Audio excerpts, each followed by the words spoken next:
बात हुई थी, तो मैंने सोचा कि बहुत सारे लोग उसको भी बात करना चाहते थे, बात नहीं हुई। आज मैंने कहा आपसे यहाँ मिलके बात की जाए।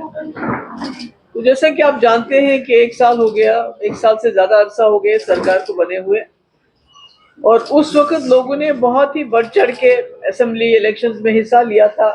कश्मीर में जहां बाइकआउट होता था वहां भी लोग निकले बड़ी तादाद में, क्योंकि लोगों की मुश्किलात बहुत थी। लोग बहुत तंग आ गए थे, बिजली की वजह से, बिजली फीस की वजह से, महंगाई की वजह से, बेरोजगारी की वजह से।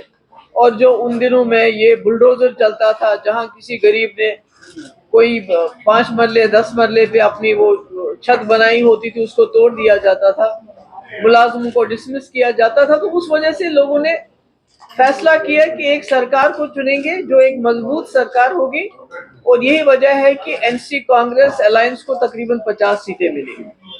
मेंबर पार्लियामेंट भी इनको मिले, और अब राज्यसभा में भी और जो है 3 मेंबर मिले इनको।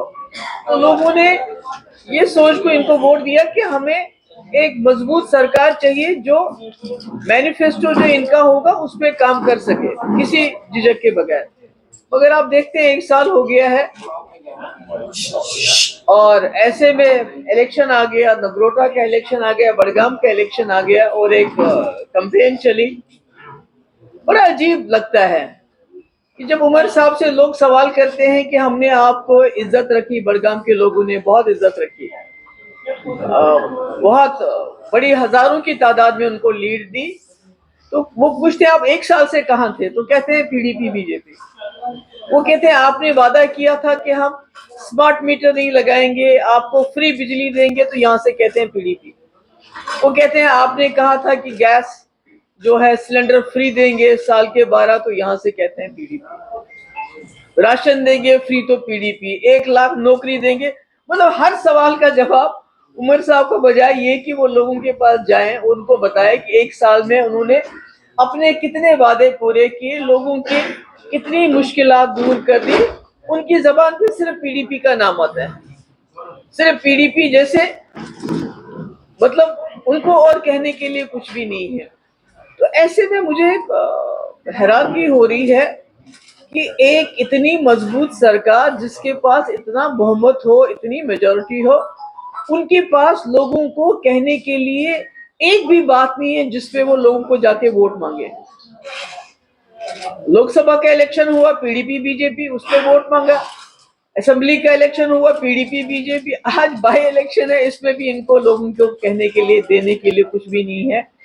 जैसे कि आप जानते हैं कि जिस उमर साहब ने ये कहा था कि मैं स्मार्ट मीटर चीफ मिनिस्टर बनती है दरिया में फेंक दूंगा, आज वही उमर साहब स्मार्ट मीटर की वकालत करते हैं। वो कहते हैं कि आप सोलर भी लगाओ, उसके बाद हम देखेंगे, जो गरीब होगा उसके बाद देखेंगे बिजली फ्री देने का। इसी तरह सिलेंडर जो इन्होंने किया था वादा, उसका कहीं नामो निशान नहीं है। और आपको पता है गैस की कीमत पहले से ज्यादा बढ़ गई, बेरोजगारी ज्यादा बढ़ गई है, हर हिसाब से लोगों की कमर टूट गई है। तो ऐसे में पीडीपी के ऊपर एक तो अपोजिशन का बोझ था ही था, मगर इस सरकार की नाकस कारकर्दगी का बोझ भी आ गया है। इन्होंने कश्मीर में घर घर जाके ये कहा था कि जो हमारे जेलों में कैदी हैं हम उनको वापस लाएंगे, अगर वापस नहीं ला सके तो हम उनके केस खुद लड़ेंगे। मगर कुछ नहीं किया।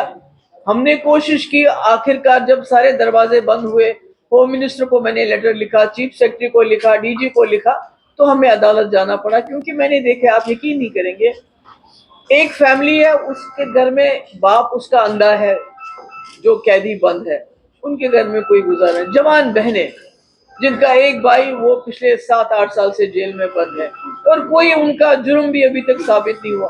तो हम मजबूर होकर अदालत चले गए, हम मजबूर होकर असेंबली में रेजोल्यूशन लाते हैं, हम बिल लाते हैं। तो जिनको इन्होंने कहा था कि हम फ्री बिजली देंगे, उनको आज कहते हैं मीटर नहीं लगाओगे तो आप बिजली चोर हो। जिनको इन्होंने कहा था कि जो सरकारी जमीनों में 20-30 साल से लोग रह रहे हैं, उन्होंने छोटे घर बनाए हुए हैं, तो उनको हम मालिकाना हुकूक देंगे, आज उनको कहते हैं कि आप लैंड ग्रैबर हो, आप जमीन चोर हो। तो मुझे समझ नहीं आता है कि इतनी नाकामी होने के बावजूद जो है, 1 साल पूरे हर महाज पे फेल होने के बावजूद, तब तक उमर साहब दुनिया में हर जगह प्रोपागंडा पीडीपी बीजेपी करेंगे। जहां तक लैंड ग्रैबिंग का सवाल है, जब यहाँ सैलाब आया था मैं गई थी, मैंने देखा यहाँ लोगों ने नालों के अंदर, यहाँ मैं गई थी सिटी में, वो कौन सा लैंड ग्रैबर है जो नाले में 5 मरले 6 मरले पे अपना कोठा खड़ा करेगा जिसको दरिया ने बहा के लिए। लैंड ग्रैबिंग अगर आपको देखनी है, उमर साहब से मैं कहना चाहती हूँ कि जब हमने बिल लाया, वो भी आपकी एश्योरेंस पे लाया कि जब आपने कहा हमें वोट दो, आप जो प्रो पीपल बिल लाओगे राज्यसभा में, हमने वोट दिया, हम उसको सपोर्ट करेंगे, चाहे वो डेली वेजर का बिल था, चाहे वो लैंड का ओनरशिप का बिल था। अगर आपने वाकई उमर साहब लैंड ग्रैबिंग की बात करनी है, तो बटंडी में जंगल की जो लैंड है उस लिस्ट में किसका नाम था, उनको बताना चाहिए लोगों को। जंगल की जो लैंड ग्रैबिंग हुई, जो जमीनी कब्जा जंगल में हुआ, उसमें किसका नाम था, किसने वहां लैंड ग्रैब की है, किसने जंगल की जमीन में मकान बनाया है। अगर लैंड ग्रैबिंग, गरीब क्या लैंड ग्रैब करेगा, गरीब 4 मरले 5 मरले 10 मरले मकान बनाता है।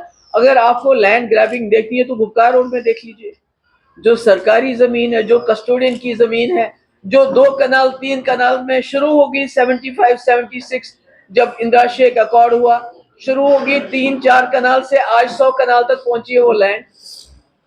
तो यहाँ के लोगों को बजाय इसके कि आप उनको किसी किस्म का आराम दें, उनको बिजली चोर बुलाना, क्योंकि वो कहते हैं मीटर मत लगाओ, हमारे फ्री बिजली दो, वो कहते हैं, वो आप उनको कहते हो कि आप जमीन चोर हो, क्योंकि गरीब लोग कहते हैं कि अगर मेरा 2 मरले 10 मरले पे मकान है मुझे हुकूक दो।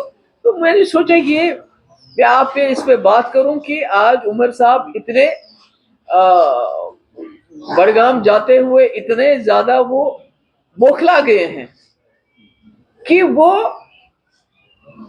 मतलब कहते हैं ना, एक मुर्दा जानवर का दूध पीना बार बार, जो विपिंग द डेड हॉर्स। कब तक वो पीडीपी बीजेपी करते रहेंगे? आखिरकार उनको अपनी साल की कारकर्दगी बतानी चाहिए। आज तो पीडीपी बीजेपी सरकार में नहीं है, 10 साल 12 साल हो गए उसको। आज उन्होंने इस 1 साल में क्या किया? आज तो मतलब जगह जगह गली गली जाके वहां जब लोग सवाल करते हैं बिजली के लिए, पानी के लिए, सड़कों, मतलब इतना ताज्जुब की बात है, एक वजीर आला जो पिछले 1 हफ्ते से लेके अपने 30 35 40 एमएलए लेके बड़गाम में डेरा लगाए हुए हैं, क्योंकि 1 सीट का सवाल है, सरकार नहीं बनानी पर 1 सीट का सवाल है। उस 1 सीट के लिए एक एक घर घर में उनके एमएलए इस वक्त जा रहे हैं, पूरी मशीनरी का इस्तेमाल कर रहे हैं, मगर 1 साल में उनको एक दिन टाइम नहीं मिला बड़गाम जाके लोगों का हाल पूछो, उनसे बताऊं कि भाई मैंने आपकी सीट छोड़ दी, मगर मैं सिर्फ, फिर भी मैं आपका एमएलए हूं, मैं आपका वजीर आला हूं। तो आज जब जवाब नहीं मिलता है तो पीडीपी के इल्जाम लगाते हैं। तो मैंने यही बात आपसे कर दी।